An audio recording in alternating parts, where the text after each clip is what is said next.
Hello, hypothetical audience. Oh, my other hand wasn't in the shot.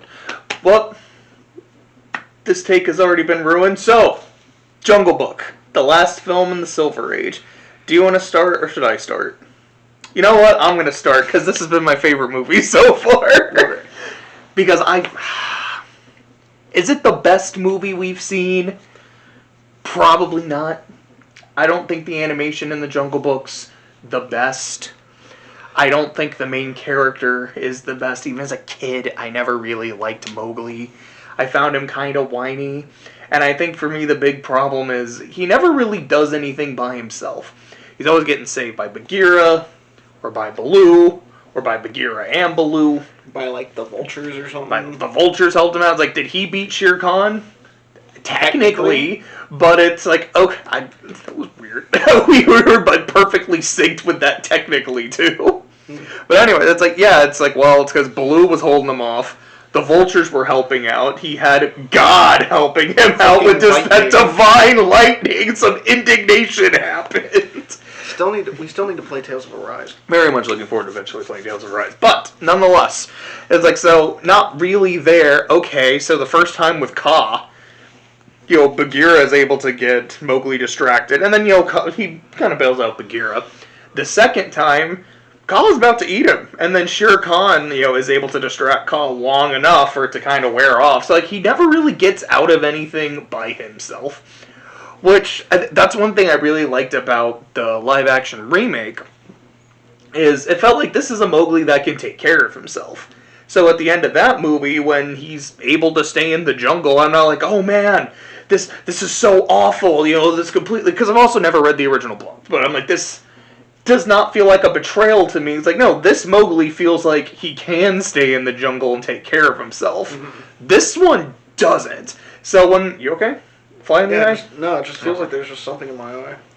So when the whole thing is like, no, you gotta go to the man village, I'm like, yo, Bagheera's got a point. I think he should. So like I said, I never really liked him. And so why is this my favorite? Well, it's got some absolute bangers in terms of the songs. King Louie's, I love. Kaa's is very memorable and fun. I must go to fetch the water. I sing that to myself every now and then, like when I'm going to like check the mail or something, or like if I'm carrying something and I put it on my head, which I do a lot because I watch this movie a lot, pops in my head. What's what friends are for? I mean, you got the elephants like marching tune, which is catchy. They're easily my least favorite part of the movie, though, because they contribute, like, nothing. They do. Because it's like, there's even this scene where it's like, oh shit, Mowgli's lost, so Bagheera's like, okay, we gotta get the elephants. The elephants have gotta track him down, and then they never show up again. Yeah, and then Bagheera's not in the climax because he's with the elf. But, arguably the best Disney villain we've had so far. I love Shere Khan. I love how the whole movie... It's like the first 2/3 of the movie are hyping him up, and when he shows up, he steals every scene he's in because he's great. I'm going to give you to the count of 10. It makes the chase more interesting for me. Like the only villain so far that really gives him a run for his money is Maleficent. Because she's just... I honestly don't know which one I prefer. I'll probably give the edge to Shere Khan because I've seen the Jungle Book so much. Like this was quite possibly my most watched of all the Disney movies. It's like top 5 for sure. So I have a bit of a soft spot for it, so I have more familiarity with Shere Khan. But Maleficent's great. Bare Necessities is the best song in the movie.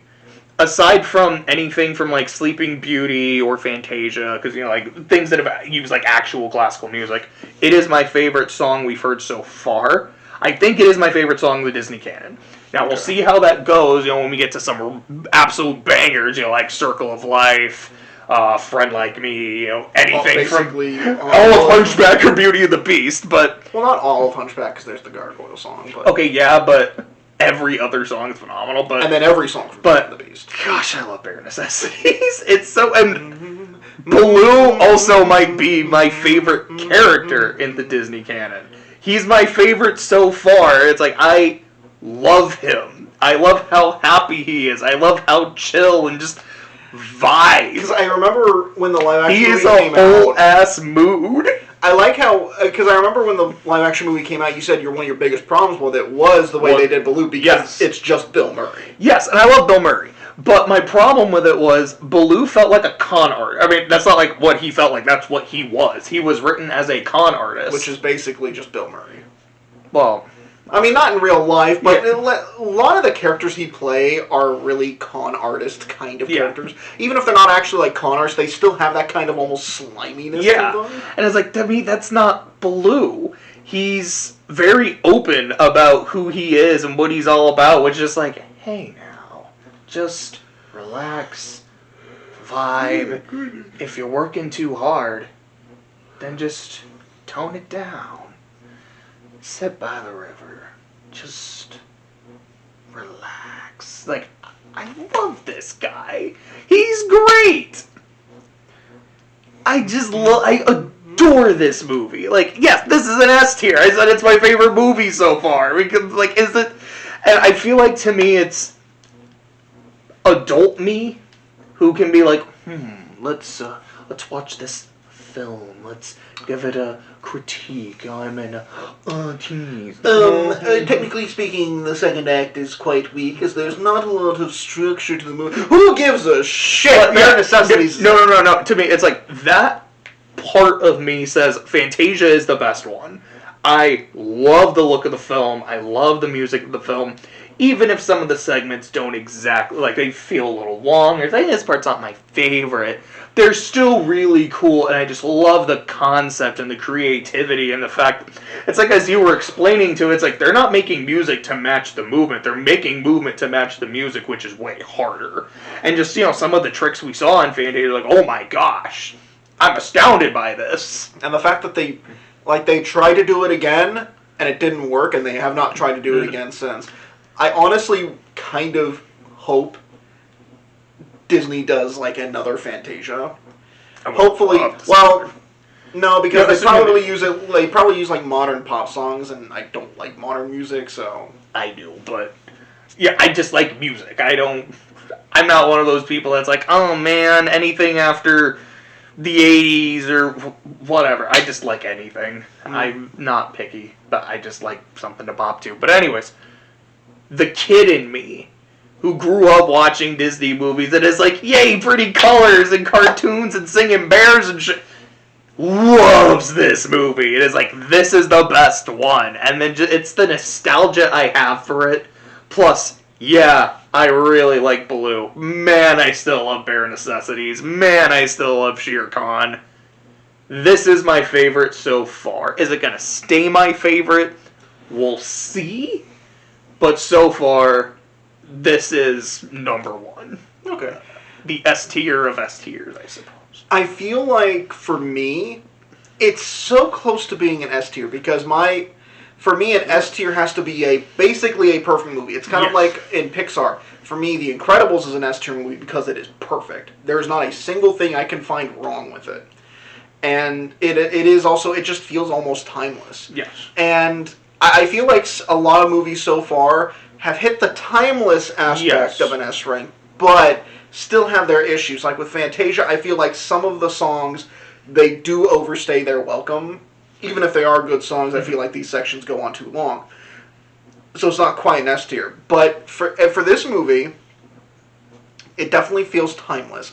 It feels, this is a classic movie. I feel like, because I've been giving it some thought, because we actually watched it like last week, and it's been a bit since we made a video. I'm sorry, I am listening, but King Louis' song just popped into my head, so as I'm listening to you talk, I'm just kind of bopping to myself. Now I'm the king of the soul, the jungle VIP. Oh, Ooby-Doo. I want to be like you. Let's be honest, that's the best part of the live-action movie, is just Christopher Walken as King Louis. The entire time, I was like, please let him sing. If I hear this man, Ooby-Doo, I'm gonna turn into freaking goo. I'm gonna be so happy. And then, Ooby-Doo! I was howling in the theater when that happened. I was like, this is the greatest movie I've ever seen in my life. No, don't try to play me, man cub. Come on, show me what to do. Because I desire. Ridiculous. So me, go back to Gigantopithecus. Gigantopithecus. That's it. I want to turn into Ramoni for a second. But it's strong. I have been giving it some thought, and it's like, do the issues in the movie, are they really enough for me to say this isn't a perfect film? I feel like my biggest issue with the movie is the second scene with the elephants, because it comes off as very pointless and an excuse it's to funny. get Bagheera. It's entertaining.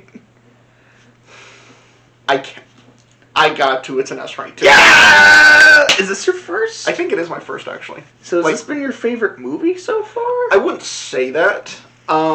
It's kind of like how, it's kind of like how in the Renaissance, Beauty and the Beast is a far and away better film than Hunchback of Notre Dame. Hunchback of Notre Dame is still my favorite.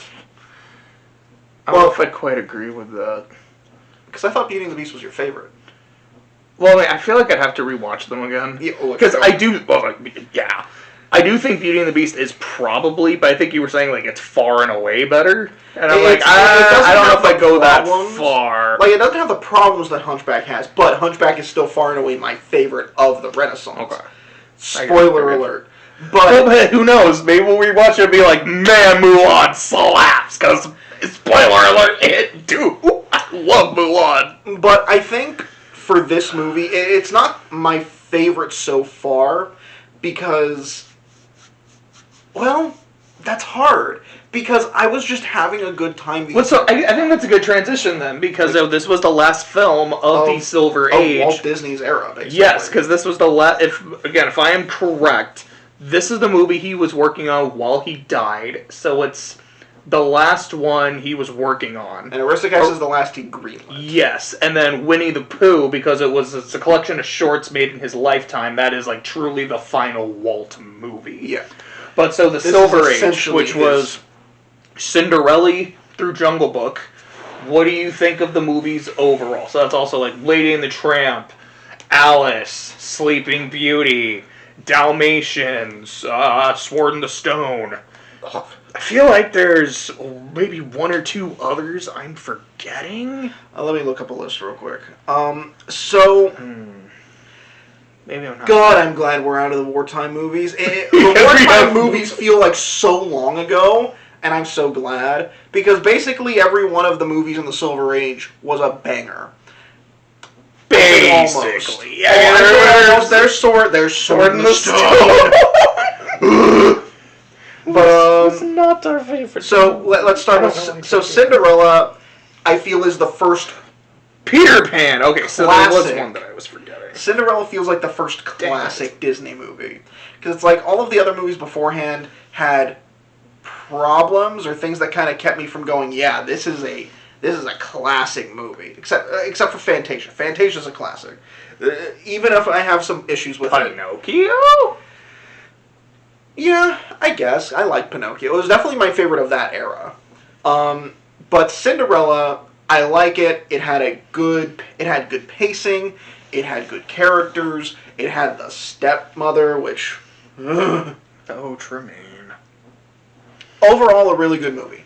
Peter Pan is not my favorite, but it's still a fun time.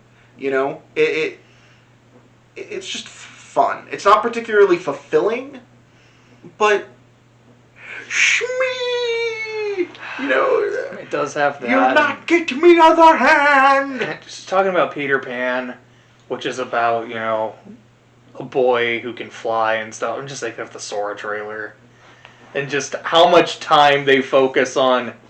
Here he is. He's flying because he's thinking happy thoughts, because he is just pure happiness and the sincere joy I felt just reveling in that. You should have seen his reaction. Well, you videoed your reaction. I did. I do need to get, because I recorded the whole presents, which I really didn't need to, But we'll mess with that later. But oh man. So Alice in Wonderland was just an excuse for the animators to lose their fucking minds. Oh gosh, Alice was was so fun. Again, it's not my favorite because I prefer movies with a little bit more substance, but it's just so entertainingly bizarre. So like, again, I don't do drugs, but dude, like, be sure to curtsy when you're thinking, dear. It saves time. Yes, Your Majesty. Always on my ways. Dude, like, I don't do drugs, but I would totally be down to take, like, LSD and watch Alice in Wonderland. Now, I might die because I'm going, ugh! Like, I'll be like the guy at the end of 2001: A Space Odyssey just going, ugh, as the fucking, like, light show.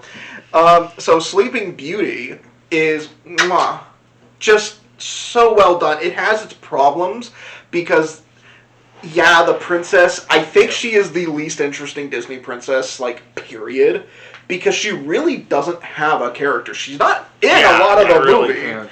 Because at least Cinderella, like, she's got some backbone. Cinderella's great. She's got some backbone, some bite. She feels like a human being, you know, who has her limits. Snow White's not that interesting either, but I feel like she gives a little more to the movie than Aurora because she's in more of the movie. Yeah. But I mean, it's Maleficent who steals the show, and she, oh god. I disagree with you that Shere Khan's not my favorite villain so far. It is Maleficent because of just... Yeah, she's just so fucking good. It's one of those situations where, like, I might personally disagree, but I can't argue.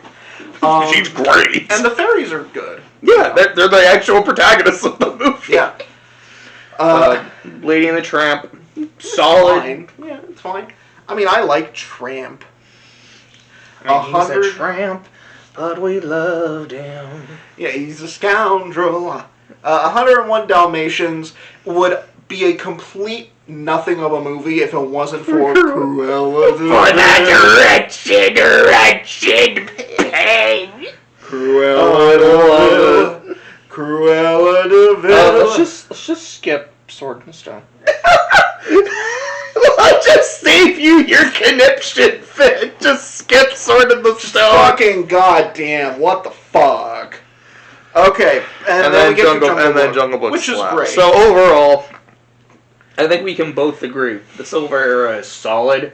It has one of the worst movies so far, unfortunately, which is immediately followed up by arguably the best movie, and quality throughout. Even some of the more kind of movies like are Lady still and the Tramp memorable. They're still part of that Disney zeitgeist. What? Basically what you think of when you think of Disney. So things like Cinderella, Peter Pan, Lady and the Tramp, you know. Oh, yeah. So I would say, like, even the more kind of meh ones. So, yeah, like, they're still solid. They're still memorable. We still like them. And then the bangers are bangers. Love Jungle Book. Love Alice. Sleeping Beauty is a masterpiece. It's like, to me, it barely misses out on S tier. It's like, I want to, but I feel like I just can't. Not quite. Man, like, if Aurora had a little bit more to her, like maybe 3% more, this would be an S tier movie. I'm like, it's so close. I mean, 3%'s a lot when you're 0. Well, I can't be that harsh. She at least has like one. Because that's the thing. It's like she has like one scene where I'm like kind of vibing with her. And it's like he had like a one more scene like that, we would have been fine. Yeah. But dang it. Anyway, so anything else about Jungle Book or the Silver Age before we start talking about Aristocats in the next video? Nope. Let's go. All right. Here we go. See ya in 2 seconds.